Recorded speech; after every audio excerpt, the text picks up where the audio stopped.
Hey guys, and welcome back to the next episode of Gnomoria. Today I figured we would try and actually make it to the next season if we can. So let's go ahead and get this party started. Looks like we finally got our 2 marble swords that we wanted. So now we have our pine shields as well. So if we wanted to, we could actually set up the military, but with a population of only 9, it's really difficult to try and set that up. Work just would not get done. I mean, we're already struggling with just these 3 farms and these 2 groves to get everything done, so I don't think we'll be setting up the military until we get our first wave of migrants, and that might come back to bite us if we get a really big goblin raid. But with our kingdom worth at only 2,026, I doubt we get more than maybe 3 or 4 goblin raiders, and we're definitely not going to be getting any armed goblins at this point. I would like to have some more stone, but it looks like our stockpile is full. Let's go ahead and set up some more workshops. We should be able to set up the loom. We'll go ahead and put these outside because, like I said, right now we're just trying to get the workshops established. Where they're placed is not too big of a deal. These actually will probably end up being changed around because, like I said, they were just really placeholders. Let's go ahead and create a stockpile for the stone. Get that going. That way our miners can come through. And we're also going to replace this stone here just to give some gnomes something to do, basically. Let's go ahead and we're gonna create a mine right here towards the back of the kingdom.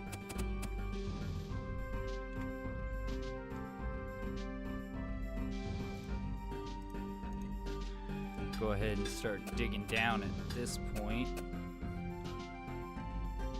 flip the camera view around.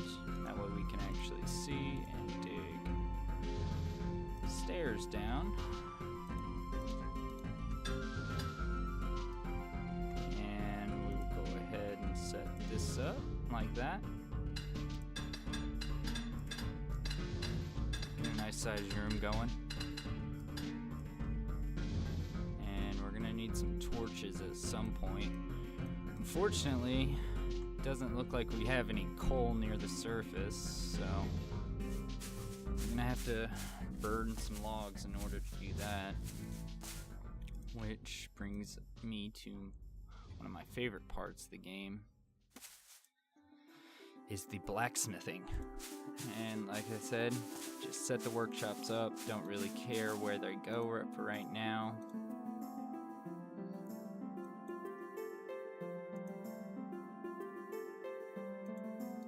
And get those going. Give some of our gnomes something to do.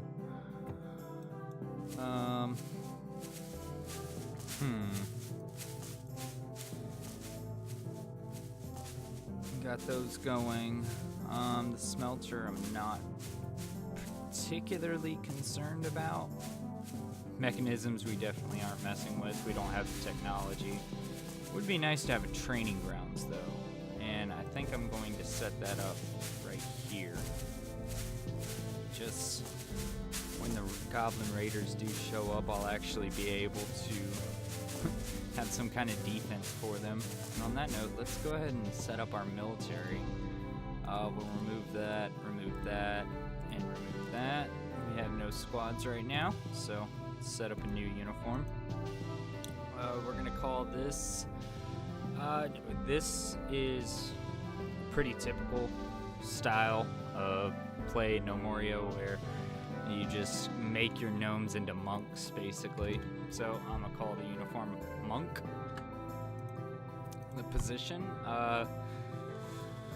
we'll call that a monk as well.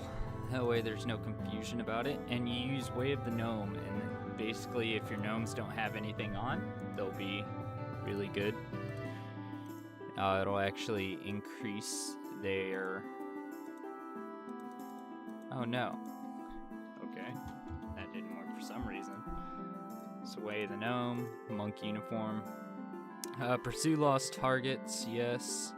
No maintain distance. This can actually create a problem with Way of the Gnome where when your gnomes are training, they'll hit each other and then run away, and for some reason they just keep running. They don't stay on the training grounds. Retreat of Bleeding, retreat to equip uniform, and assist squad leader. Formation, we're just gonna call this the early times because we're not going to use that right now. And let's see, keep your eyes open so we'll have more vision, especially at nighttime when it starts to get dark. Perform attack orders, defend gnomes, avoid enemies. Make sure you turn that off if you actually want to issue attack orders and such, otherwise your gnomes will see the enemy and then just haul tail and get out of dodge basically. We're gonna create 2 squads. Let's see here. The Spike Danglers of Gerbil and the Mangy Ironies of Watch. Why not? Alright, so we'll create this with an assortment. We'll just have 2 support and 3 laborers. And the formation will be early times. Mangy Ironies of Watch will also be early times, and they will have another 2 support because that's all we got, and 2 laborers, and that's our entire population right now. So now everybody is in a, basically this is just a militia formation because nobody has weapons except for maybe the miners and the wood choppers. And we got our farms going. We're getting our first batch of hay, which is nice. The yaks will eat well this season. I did get the farm set up in enough time, so that's good. Let's see here. What else do we want? A leather worker, yes. Let's get a pine table, pine chair, and a marble knife. We'll go ahead and set that up right there.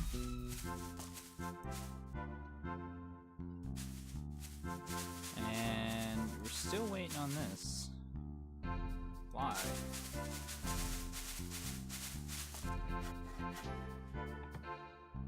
Huh. Very odd.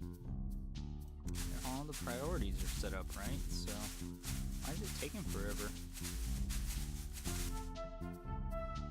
Let's see here. What are your skills? Carpentry. Oh, you're 5. You really should not be doing any carpentry whatsoever. You really, really suck at carpentry. That's the downside of using a 2-profession workforce, is you get people that really just cannot do anything trying to work it. And if I'm not mistaken, this guy is actually a miner, which is probably, yeah, he should be mining and stone carving and doing masonry work. He should not be anywhere near the table saw or the wood chiseling tools. Probably be the one to hack off his own finger, unfortunately. Alright, so we have our training grounds, and I think what we're going to do is we're going to do it in the early morning and late at night. Or rather, early in the morning shift, and then the night shift, the midday, we'll just leave alone.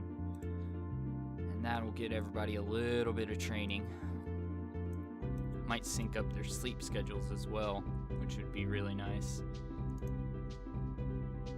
And if we wanted to, we could record the combat log, but to me, recording the combat log of the training grounds is just a little bit ridiculous. Makes no sense to me, honestly. It would be rather nice if we had some birch trees and some apple trees, because it does give a little bit of variation. So I'm gonna go ahead and tell them to cut some of these clippings. Go ahead and haul those inside. We'll set up a grove for those. Get some birch.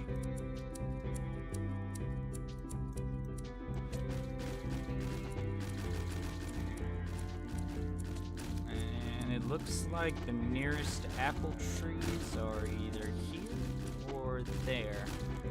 I'm gonna say that they're probably over here, so let's go ahead and cut these just to save a little bit of time later. That way we're not trying to get out there when we have raids coming, because like I said, in the first season, first 12 days of the game, you don't have to worry about raids. You can actually get traders, which is actually a good point. Let's go ahead and set up a market stall. I don't really care what this is made out of. I would really just like to have it. Excuse me there, had a frog in my throat. And we have our gnomes training. We got some people cutting some clippings, which is good. We're gonna go ahead and set up another grove for the apple trees. Everything's moving at a pretty good pace. Looks like they're just finishing up the apple trees. We'll wait for them to finish. That way I know how many clippings I have. We have 25. So we need 7 more. Whoops. Go ahead and remove that designation because we want the grove to come out of here. Yep. We got 25 apple trees that we can plant, so we will go ahead and add 1 more just for the sake of argument. And we have some coal that we can make now. Let's go ahead and use the orange wood logs just to cut down on the supply of those a little bit. Let's craft this until we have 5 for right now. Then what I would like is for our carpenter to maintain in storage. I would like 5 torches right now. We may move that up, might move that down, not really sure at this point. Okay, so we have quite a few. We got 2 pine shields, sticks, and a pine table. Looks like we're just waiting on the 2 other tables and a chair to be made. The reason I made these weapons early on is because depending on the size of the raid, I may have to switch 2 of our gnomes to actually wielding a shield and sword just to help defend the kingdom. Like I said, as long as we can keep this number relatively low, we shouldn't have any problems. I think there is a cutoff point of actually getting raids. It might be like 3,500 maybe, or 3,000. Can't exactly remember what the cutoff was, but I know there is a cutoff where you have to reach a minimum value before the goblins even consider you worthy enough to be raiding. So hopefully we're small enough right now that they don't even consider us a threat, which would be wonderful, because then that means we can focus on attracting gnomes rather than attracting raiders. Let's go ahead and fix our pasture to include all the areas inside there. We can actually afford to have 5 yaks right now, which is pretty nice. That would give us a good supply of milk.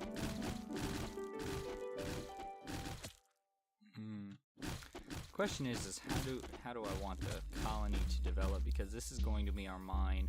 And on that note, let's actually add a torch right here. Wall torch. We have 2 ready, which is nice. Rotate that around so it hits right there.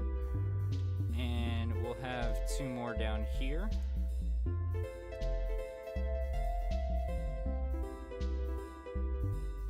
One there and one there. Go ahead and get things going. Get some light down there, that way we're not worrying about any monster spawns from beetles or spiders or skeletons, anything like that. As long as we keep our stone cleaned up, we shouldn't get any goblins or anything. Which those golems, man, they are a pain. They can actually, early on, they can surprise your gnomes if you're not training, which a lot of people don't train a military early on, because who wants to focus on training a military at that point? Doesn't seem like it's necessary, which I would probably agree with. We'll go ahead and open this up to a major shaft. And we'll go to 20 on that side. And we'll do the same thing over here. Just go out to 20. Try and get a little stock of stone going. Which I'm really happy that we started with marble, because like I said, to me marble is the most aesthetically pleasing stone in this game. You can create some really nice looking statues, some nice pillars, which as soon as we can start make a decision about how we want this to progress, we can actually start setting that up. I'm definitely not going to keep this wall like this. I would actually like to incorporate this whole little valley right here. So what I'm thinking is that I'll probably have the kitchen over here. I'd like the Great Hall to actually come up and work into this area right here and include this pond, because it actually create a nice looking view for our gnomes as they're, dining or talking with nobles or whatever our little gnomes decide that they want to do at that point in time.